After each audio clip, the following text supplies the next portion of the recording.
Hey, what is going on, everyone? My name is not something I'm gonna tell you. Today we're starting a new series. It's gonna be called Timo, and that basically means today, in my opinion. And then next week we're gonna do another series called Twimo, and they're gonna switch bi-weekly. Twimo is going to be this week, in my opinion, so discussing, I don't know, memes, new stuff that comes out, things like that. Today, in my opinion, is gonna be discussing my thoughts and just general things. Today, this one's gonna be about anime soundtrack along with game soundtracks. I'd say that Twimo will more likely be the more humorous videos. Timo will be more serious, like I'm being right now. Just a disclaimer, I don't know if I will give away spoilers for the movies that I'm about to mention and the games I'm about to mention. Just real quick, look in the description at the 3 topics I'm gonna be addressing. If you don't really care about spoilers, or you've already seen or played these games and watched these movies,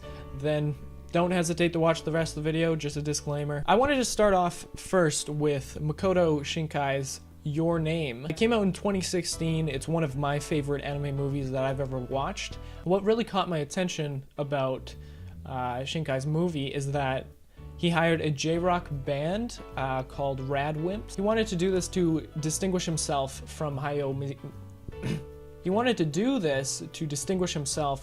Miyazaki's movies, which involve My Neighbor Totoro, which isn't actually a movie, I don't think. I haven't watched it yet. Spirited Away, Howl's Moving Castle, things like that. So we have a J-rock band playing the music for the movie, which gives quite a different a feel in the movie. Radwimps created many piano soundtracks, which is what really attracted me to the movie. I'm gonna go through 3 subjects, but I'm just gonna point out some tracks right now that I think are the best tracks, along with their alternates, because there's alternate tracks that are pretty much the same thing, but just at different parts of the movie. If we take a look at the Spotify album, we can see there's a total of 26 tracks in the entire album. What Radwimps did was they dubbed their songs, so things don't necessarily line up and they're not particularly rhyming, but in the dubbed version of the movie, the music is fantastic, especially the J-rock stuff. I never thought I'd be into that, but after listening to things like, I don't know how to say this, Zensei.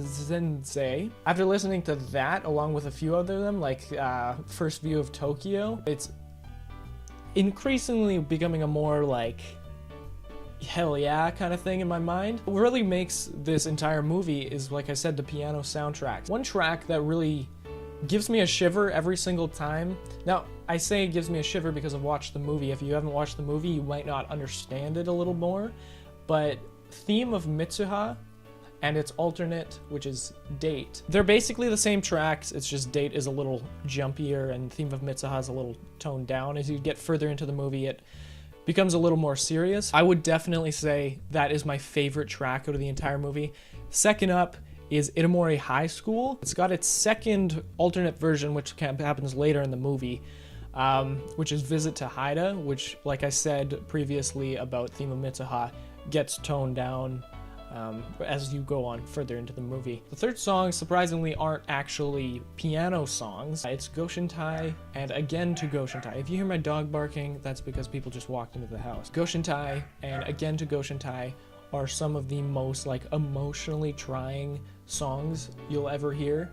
Now, like I said, you have to watch the movie to get the full effect. Now, further looking into the director and creator of the movie, Makoto Shinkai still thinks that the movie could have had more time to be developed, but most of the people who've seen it think the movie was perfect, including me. As I was browsing through Crunchyroll news, I noticed an article about Your Name. Shinkai maintains that the film could have been better and the 2 years that staff had to work on it weren't enough. The film's success, along with its earlier projects like 5 centimeters per second and The Place Promised in our early days, have led people to call Shinkai the next Miyazaki. Now, the funny thing is that that's exactly what he didn't want. As previously stated, Shinkai wanted to distinguish himself from Miyazaki's movies by having the J-rock band in his movie. Another snippet from the Your Name article on Crunchyroll is that he rejects the title out of hand and even says he's hoping Your Name doesn't net him an Oscar. He went the extra mile to destroy the Miyazaki comparison by hiring the J-Rock group Radwimps to score the film. If I was an aspiring director and creator of movies, and I wanted to be my own thing and took extra precautions to get to where people would distinguish me from other people, and suddenly people compare him to one of the biggest directors for anime, I would be pretty bummed out about it too, honestly. The last two games I'm going to talk about are DDLC, aka Doki Doki Literature Club. I haven't thrown that away yet. And To the Moon by Freebird Games. Starting with Doki Doki Literature Club, what really attracts me to its music is that it has simple piano tunes that work so well with the entire game. One song that especially sticks out to me is Your Reality, which Monica plays for you at the very end of the game. It's one song that I decided to start learning on piano because I thought it was so damn good. It almost brought me to tears, actually, because for some reason I'm converted, hashtag Team Monica Best Bay, and no one really likes that, but I'll show you in the future. That's going to be the best way to go. I don't know. I don't even know how to express how much I like the song. Jillian Ashcraft, the lady who sang the song, she, I think she had the perfect voice to fit my idea of who Monica was, which I think added on to that. The next game, I know I'm kind of cutting these last two games in at the very last second. I just had so much to say about Your Name. To the Moon has one soundtrack that I don't think I can ever forget. I never played it, but way back when, I watched PewDiePie play the game as well. And there's this one song called Johnny's something Johnny. It's the one that Johnny plays on the piano. I've learned like 3/4 of it on the piano. I've been working on it very slowly throughout the past couple years, just not really focusing too much on it, but I've gotten fairly far. But it's just one song that every single time since the very beginning I have not been able to like get bored of. There's so much emotion in it, and it's another thing you have to watch a playthrough or play the game yourself in order to get the full effect and kind of the meaning behind it. To the Moon, DDLC, and Your Name have some of the best soundtracks I've ever heard in my entire life. Go check all three of them out. Well guys, this concludes the first episode of Timo. Thank you so much for watching. Like I said, Timo will be coming out next week.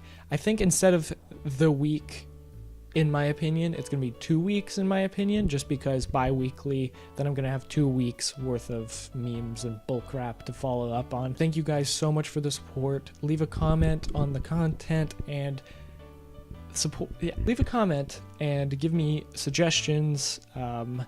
Let's talk about Your Name, I guess. I think that's the biggest topic in the video, but if you want to talk about Your Name and give your opinion, please leave it in the comments.